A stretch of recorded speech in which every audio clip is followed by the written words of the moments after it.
Star Wars Bounty Hunter is a game that was released for 6th generation consoles back in 2002. This game was a tie-in for Episode 2, Attack of the Clones, that released just in time so it could be sold alongside the home video release of the movie. In fact, it was just one of many, many tie-ins that released that year. This is where I would normally transition into footage of me playing through the game, but I wanted to try something a little bit different for today's video. Think of it as more of a discussion. Let me know what you think of this kind of video in the comments and if you'd like to see more. What initially inspired me to make this video was waking up this morning to the wonderful news that this game is getting remastered by the folks at Aspyr. Aspyr has a pretty great catalog of Star Wars games that have been re-released over these past couple years, so I'm hoping this is another good release. Their Battlefront Classic collection had a pretty bad launch, but they fixed nearly every issue people had with it since then. Yeah, people are teleporting around like crazy. Whoa, what?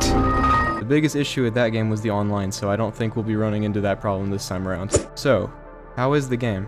After all, the original version is available for purchase on PlayStation 5 and possibly Xbox as we speak, so why should you pay for a new version?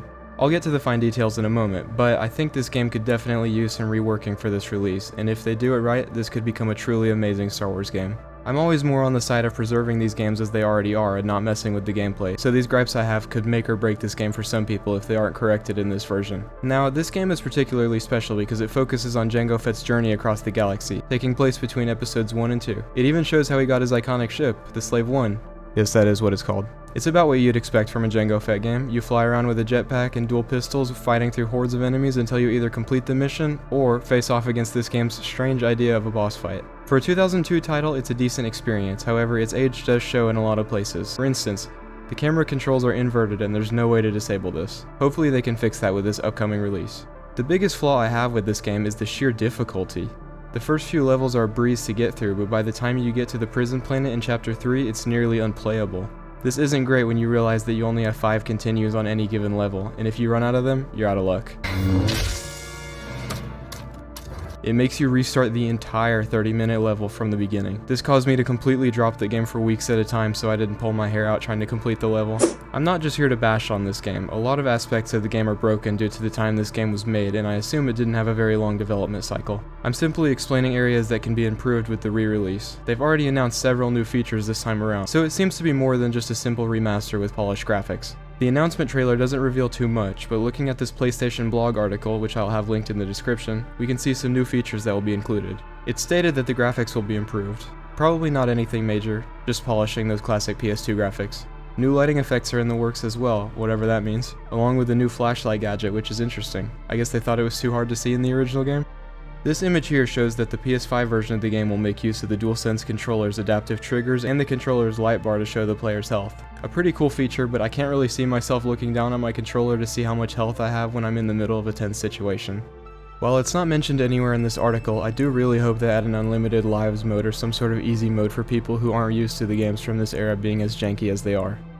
One final new feature that I'm most excited for is the inclusion of a bonus Boba Fett skin if you complete the game. Apparently there was a hidden Easter egg in the original version of the game, a message written in Arabic that, when translated, reads, "Cash in all bounties to play as Boba." I've never heard of such a message existing in this game in my life, and I've played it quite a bit and seen many reviews over the years. Regardless, I distinctly remember always wishing there was a Boba Fett skin for this game, since this is the closest thing we have to playing as him in a solo title. Since completing every last bounty in the game would be far easier said than done, the developers have luckily said all you need to do to unlock this bonus skin is complete the game's story mode, and he'll be available for your next playthrough. Well, that about covers everything we know so far about the upcoming Star Wars Bounty Hunter re-release. I hope they do this justice and add plenty of quality of life features, as it seems they're dedicated to making this the best game it can possibly be. Let me know if you'll be picking this one up. It'll be on PlayStation 4 and 5 consoles, as well as Xbox, Switch, and even PC for the first time ever, which I'm so excited for. Let's hope it has a physical release sometime in the near future that I can get my hands on. Here's a shout out to my channel members. Be sure to join the membership or my Patreon to catch new videos early. Links to join are in the description. Thanks for watching.